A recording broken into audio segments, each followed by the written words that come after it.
this is a different economy. This is a different environment, and the Fed doesn't seem to be acknowledging that. And so I think they are being just too dovish, just broadly. I mean, this asymmetric idea that it's very hard for them to raise rates from here, but it's very easy for them to cut. Just doesn't make a lot of sense to me. It's not clear that the economy, needs that level of accommodation. Now, clearly there are segments of the economy that struggle amidst high rates. That's always how it is. But the Fed's supposed to be looking at holistically, at the entirety of the economy, and it's the private sector economy. Monetary policy in aggregate is not restrictive, and that's why GDP is continuing to print hot. That's why the labor market remains strong, and that's why spending remains good. The data points that we get here on labor and on CPI will be important, and I think if they come in kind of better than expected, holding war aside, it's going to be hard to deliver on that rate cutting regime that I think Powell wants to kick off. This short clip is presented by Edge.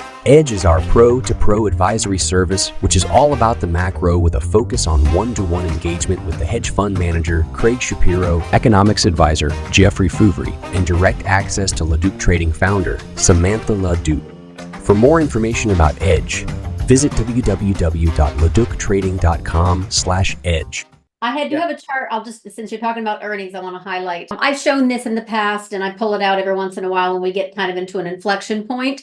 And since I think the market's tired, and this is just, case in point of a divergence when it comes to earnings. This is GAAP SPX, and it's on a quarterly, so it goes way, way, way, way back. But SPX is down here, and you can see, obviously, we've made a resumption higher in price, but the GAAP SPX has actually made a lower high and is intonating a rollover. So we have a situation right now where even XLK has NVIDIA with the only forward revised higher earnings estimates. The rest have been revised downward in tech. We actually have some weakness in tech that I'm spotting right now in a big picture. And it will be very interesting if we do have an earnings season that disappoints, tighten this up, if you will, or cross this over. That might be trump, if you will, the Fed cut expectation. Any comments on that? Equities probably wouldn't top out until the odds that the next move was a hike were consistent with the next move being a cut. And I don't know if we're going to get all the way there, but the equity market is trading like it wants to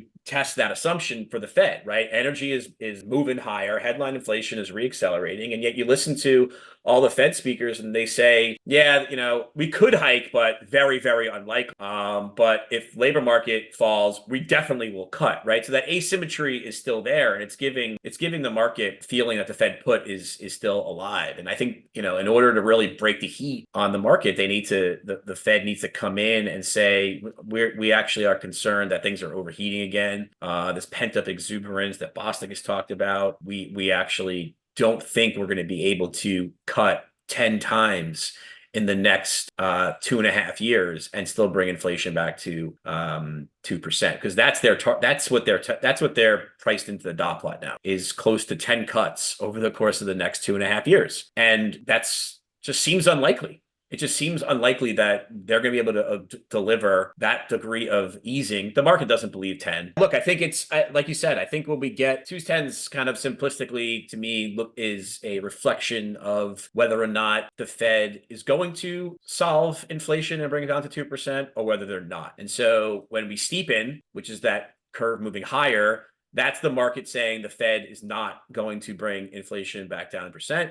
That they are going to cut rates, bring down yields on twos, and that will be inflationary for the back. And so long end yields can rise. And so that's kind of how you get your steepener. And then on the flip side, we flatten and that chart goes down when the Fed says, actually, we need to be higher for longer. We may need to tighten more. And we are really, really serious about bringing inflation down to 2%. And so front end yields stay elevated or move higher, and back end yields move down because the Fed is serious and it's going to hit growth and people are going to get laid off. And so that is the dynamic. And it's not surprising to me that we still are in this wedge. And I don't know when we're going to break out, if it's going to be by the May meeting or if we have to wait all the way to June to really figure it out. But we have 3 CPI prints between now and the June meeting. Great, So NFP. we get NFP too. we'll get a lot of data between now and then, and it'll be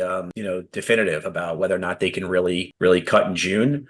I think that if the data remains good, they will not be able to cut. The challenge will be if the data is strong and the market starts to sell off and financial conditions tighten, how much tightening of financial conditions will the Fed tolerate in an election year? The full episode is available to Edge paid members.